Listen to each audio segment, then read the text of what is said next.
We had orientation and first year experience. And so to start, we thought we would begin with a classic orientation icebreaker. Okay, so while Corey is passing out the Skittles, take a minute to think about an orientation experience that you have had.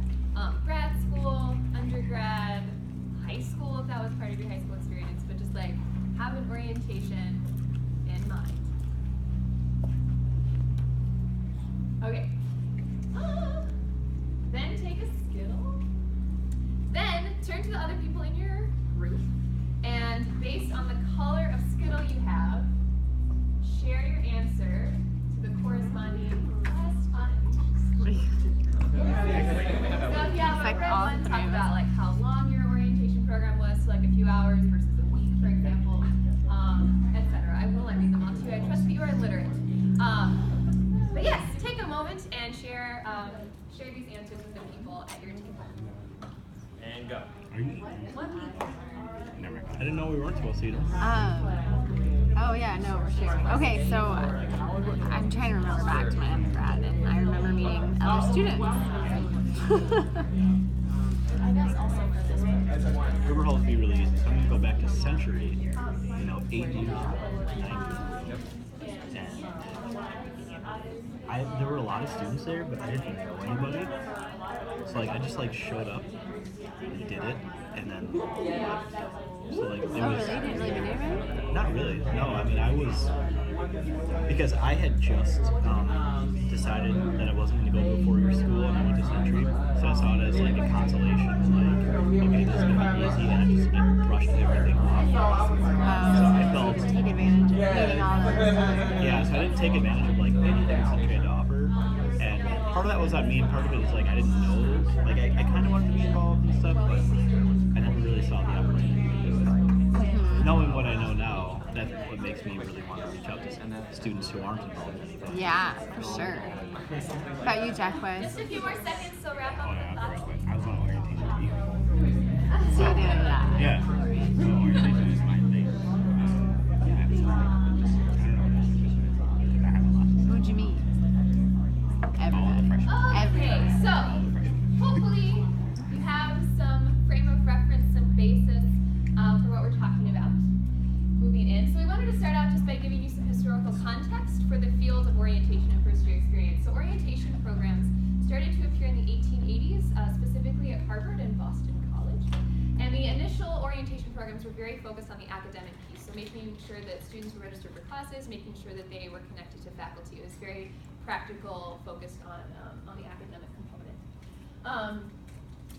Over the next 100 years, the orientation program started to evolve to incorporate various needs based on current social, cultural, etc. Trends and issues. By 1976, so almost a full 100 years later, they founded NOTA, which began with the title National Orientation Directors Association, but has a much longer title that no longer corresponds to that acronym. But so orientation programs existed for a full century almost before there was any sort of professional organization associated with them. So around the 1970s, there also started to be a rise of first-year seminars. I think the first one was 1972 in South Carolina, maybe, if I'm remembering correctly. So first-year seminars started to crop up around the country in conjunction with first-year targeted programming. And then in the 1990s, there started to be this influx of programming and sessions targeted towards parents. There was increasing family involvement and parental involvement, and so that was a pretty major shift in the types of programs and sessions that were being offered. So, which brings us to today. So today, in orientation, a lot of you have experience with it because you most likely went through orientation. And so like Ellen was saying, that there was a shift from just having a student-focused orientation to having parents involved with orientation. And a lot of universities now are trying to find a way to separate the parents and the students because there's a lot of issues that we're starting to see in higher education with parents doing everything for their students or trying to register for their students' classes for their students. And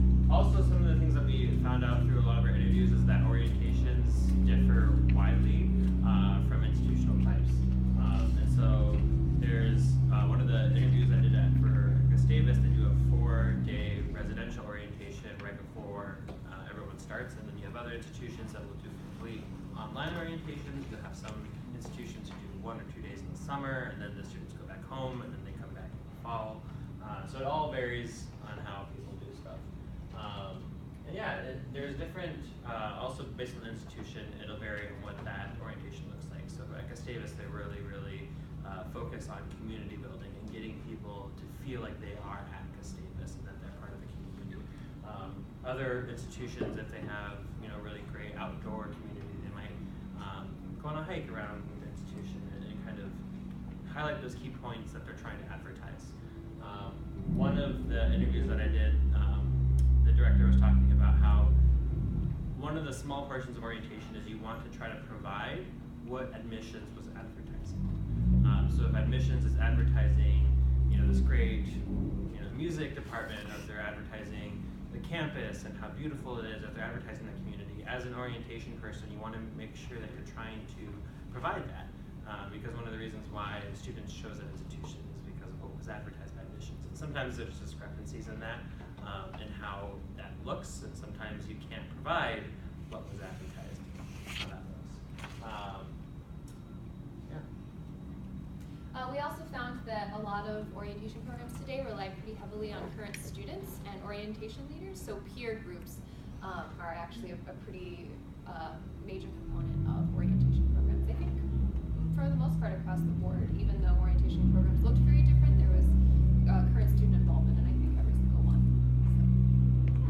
So, what is first year experience? Yeah, so first year experience is not only getting those students to apply to the school, get accepted, and then acclimating them to the culture, but then also making sure that you're retaining them for that first year. And so first year experience is also, again, will look different depending on the institution that they're at, but you want to make sure that you're checking in on them. You're making sure that they're still doing good. Okay, you got settled in. Are you making friends? Are you getting connected? What's it like? Are you far away from home? What's in the area? And so a lot of the different institutions are making sure that their first year students are still thriving, both personally and academically. And that looks differently. So I think, and maybe Ren and Reason, they said that 4-year baccalaureate schools, something like 95% have some sort of first year course or first year seminar. So that's become a pretty ubiquitous component of first year programs. At least at 4-year institutions. They also, there's a pretty significant number of living and learning communities that are targeted to first year students.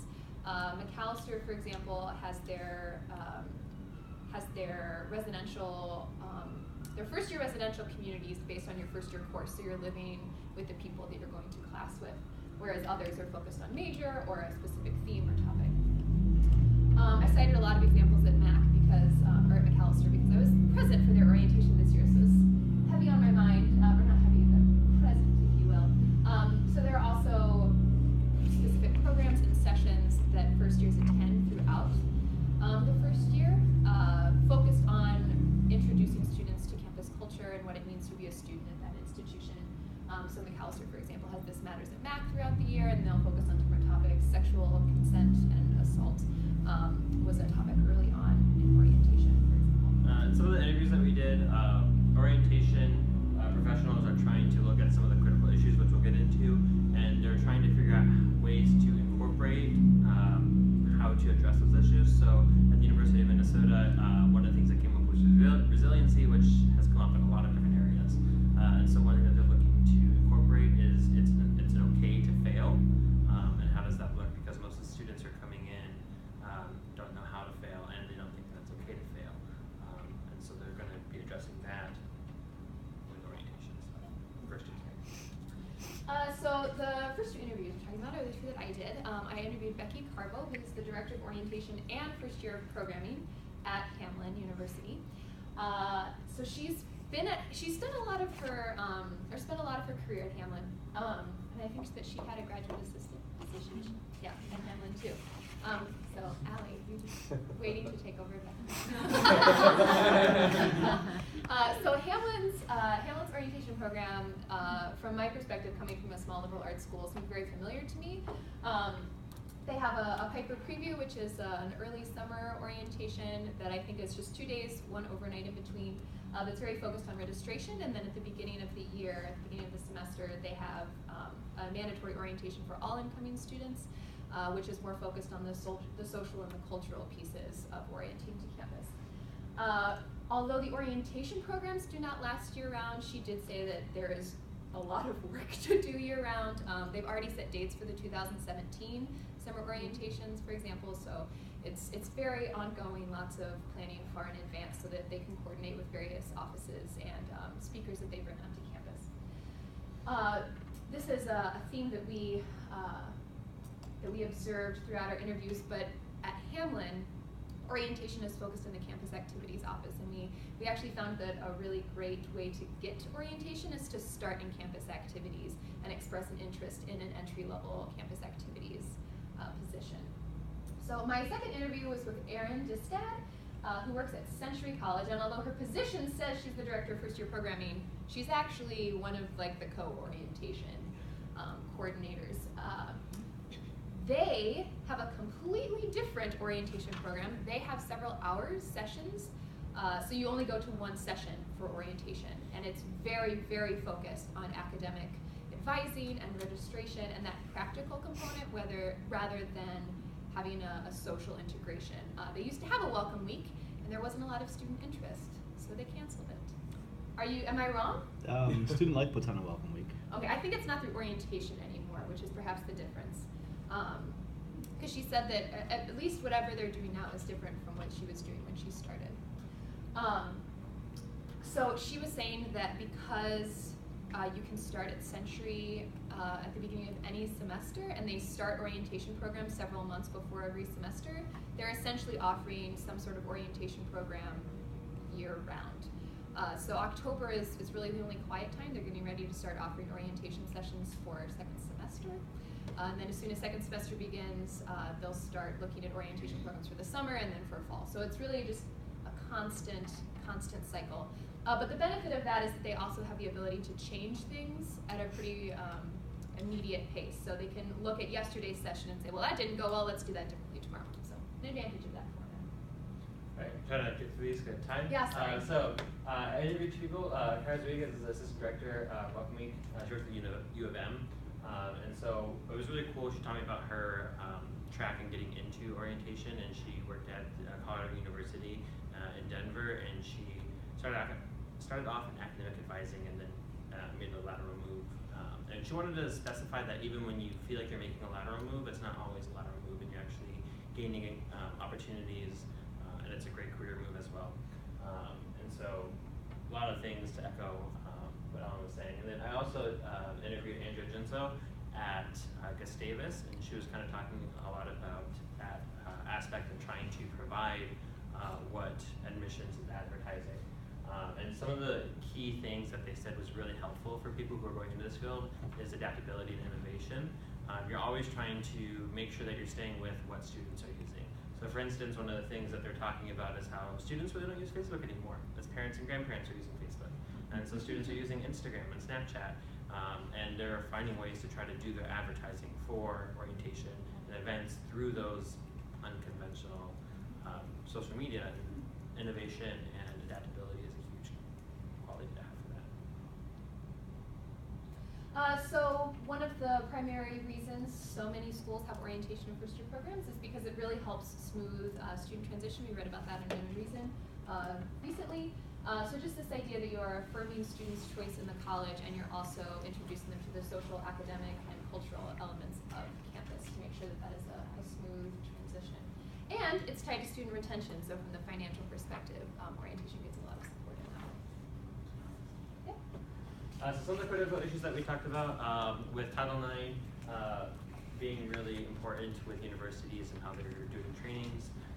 As you all know, we had to do a sexual misconduct training. That was part of our orientation, or students coming to St. Thomas. And that's becoming more prevalent across institutional types.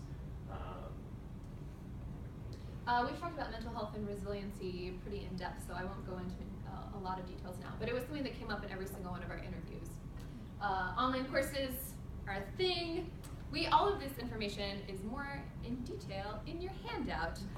So in the interest of time, we will stop explaining, but please feel free to look at more detailed explanations of all these questions there. So. Are there any questions?